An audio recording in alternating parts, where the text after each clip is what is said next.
Hi friends, ಏನಿಲ್ಲ ನೋಡಿ, ನಮ್ಮ ಬಜಾಜ್ ಪಲ್ಸರಲ್ಲಿ ಬಂದ್ಬಿಟ್ಟು ಈ ಕವರ್ ಬಂದ್ಬಿಟ್ಟು ಏನು ಮಾಡ್ತೀವಿ ಅಂದರೆ ಅವಾಗವಾಗ ಕಟ್ ಆಗಿಬಿಡುತ್ತೆ. ಕಟ್ಟಲ್ಲ ಬಿಚ್ಚಬೇಕಾದ್ರೆ ನೋಡಿ ಭಾಳ ಕಟ್ಟಾಗ್ಬಿಡುತ್ತೆ. ಕಟ್ಟಲ್ಲಿ ಕವರ್ ಬಂದು ಕಟ್ಟಾಗ್ಬಿಡುತ್ತೆ.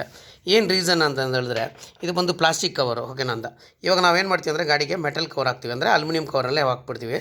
ಬಟ್ ಇದು ಏನಂದರೆ ಪಾರ್ಟ್ ನಂಬರ್ ತೋರಿಸ್ತೀವಿ ನೋಡಿ, ಇದೇ ಪಾರ್ಟ್ ನಂಬರು ಕಾಣ್ತಾ ಇದ್ದಿಲ್ಲ, DJ101227 ಇದ್ರದ್ದು ಪಾರ್ಟ್ ನಂಬರು. ಓಕೆ, ಈ ಪಾರ್ಟ್ ನಂಬರು. ಯಾಕಂದರೆ ಯಾವಾಗಲೂ ಅಷ್ಟೇ ಈ ಕವರ್ನ ಹಾಕ್ಬೇಕಾದ್ರೆ ಯಾವತ್ತು ಪ್ಲಾಸ್ಟಿಕ್ ಕವರ್ನ ಹಾಕಕ್ಕೆ ಹೋಗಬೇಡಿ. ಈ ಥರ ಮೆಟಲ್ ಕವರ್ನ ಹಾಕಿ, ಬೇರೆ ಏನಿಲ್ಲ. ಏನು ಮಾಡಿ, ಈ ಥರ ಪ್ಲಾಸ್ಟಿಕ್ ಕವರ್ನ ಹಾಕಕ್ಕೆ ಹೋಗ್ಬೇಡಿ. ಯಾವತ್ತು ಈ ಥರ ಮೆಟಲ್ ಕವರ್ನ ಹಾಕಿ, ಆವಾಗ ನಮಗೇನಾಗುತ್ತೆ ಅಂದರೆ ನಮಗೆ ಬಂದಂಗೆ ಕವರ್ ಬಂದು ಈಸಿಯಾಗಿ ಬಿಚ್ಕೊಂಡ್ಬಿಡುತ್ತೆ. ಓಕೆನಂತ ಫ್ರೆಂಡ್. ಓಕೆ, ಮರದಂಗೆ ನಮ್ಮ TMW ಬೈಕ್ ಝೋನ್ ಚಾನಲ್ಸ್ನ ಸಬ್ಸ್ಕ್ರೈಬ್ ಮಾಡ್ಕೊಳ್ಳಿ. ಯಾಕಂದರೆ ನಾವು ಏನು ಮಾಡ್ತೀವಿ ಅಂದರೆ ಇನ್ನು ಬರೋ ದಿನದಲ್ಲಿ TMW ಆಟೋಮೊಬೈಲ್ ಅಂತ ಒಂದು ಆನ್ಲೈನ್ ಸ್ಪೇರ್ಸ್ ಕೂಡ ಸ್ಟಾರ್ಟ್ ಮಾಡ್ತಾ ಇದ್ದೀವಿ ಸದ್ಯದಲ್ಲೇ. ಪ್ಲಸ್ ಬಂದು ನಮ್ಮಲ್ಲಿ BS6 ಟ್ರೈನಿಂಗು ಅಂತಲ್ಲ, ಆಟೋಮೊಬೈಲ್ ಟ್ರೈನಿಂಗ್ ಸೆಂಟರ್ ಕೂಡ ಮಾಡ್ತಾ ಇದ್ದೀವಿ. ಅಂದರೆ ಇಡೀ ಇಂಡಿಯಾನೇ ಮಾಡಬೇಕು ಅನ್ನೋದು ನಮ್ಮ ಉದ್ದೇಶ ಇದೆ. ಓಕೆನಂತ, ಅದಕ್ಕೋಸ್ಕರ ನಾವು ಹಲವಾರು ಸ್ಟೆಪ್ಗಳನ್ನ ಕೆಲಸ ಮಾಡ್ತಾ ಇದ್ದೀವಿ. ಓಕೆ ಫ್ರೆಂಡ್ಸ್, ಇದು ನಮಗೆ ಒಂದು ಯೂಸ್ಫುಲ್ ಆಗೋವಂಥ ಒಂದು ಚಾನಲ್ ಇದ್ದರೆ ಖಂಡಿತ ಸಬ್ಸ್ಕ್ರೈಬ್ ಮಾಡ್ಕೊಳ್ಳಿ ಅಂತ. ಮತ್ತೆ ಒಂದು ಒಳ್ಳೆ ವಿಡಿಯೋದಲ್ಲಿ ನಾನು ಇಂಪ್ಲಿಮೆಂಟ್ ಮಾಡೋಣ. Thank you.